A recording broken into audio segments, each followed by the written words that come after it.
Sankara a dit, réfléchissons un Burkina Faso dans 50 ans, 100 ans, voire plus, et concevons ce rêve en système éducatif pour inculquer à la nouvelle génération pour obtenir les fruits dans les 50 ans. Si nous asseyons, on se limite dans le discours, 50 ans, on va toujours nous rappeler que nous ne sommes pas à mesure de fabriquer une aiguille. Et là, 4 ans à la tête du Burkina Faso, 37 ans de passage sur terre, qu'est-ce qu'on peut retenir du père de la révolution burkinabé, le capitaine Thomas Sankara?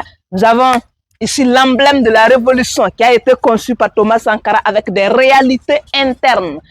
La roue sera encadrée par des épis de mille pour tout simplement rendre hommage aux agriculteurs parce que c'est eux qui tiennent la révolution.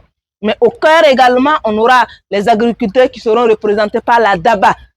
Mais on a le croisement entre l'arme et la Daba pour tout simplement dire qu'il n'y a pas de sécurité sans développement, pas de développement sans sécurité. Donc, les deux vont toujours ensemble. C'est pour cela, aujourd'hui, vous voyez, avec le capitaine Ibrahim Traoré, la question de la sécurité, au fond, c'est une réalité. Mais en ville, on a la construction aussi des usines parce que le développement doit toujours aller avec cette question de sécurité. Et ici, nous avons l'éducation moderne. Sankara a dit, réfléchissons un Burkina Faso dans 50 ans, 100 ans, voire plus, et concevons ce rêve en système éducatif pour inculquer à la nouvelle génération pour obtenir les fruits dans les 50 ans. Si nous asseyons, on se limite dans le discours, 50 ans, on va toujours nous rappeler que nous ne sommes pas à mesure de fabriquer une aiguille. Et la roue, c'est la modernisation des infrastructures.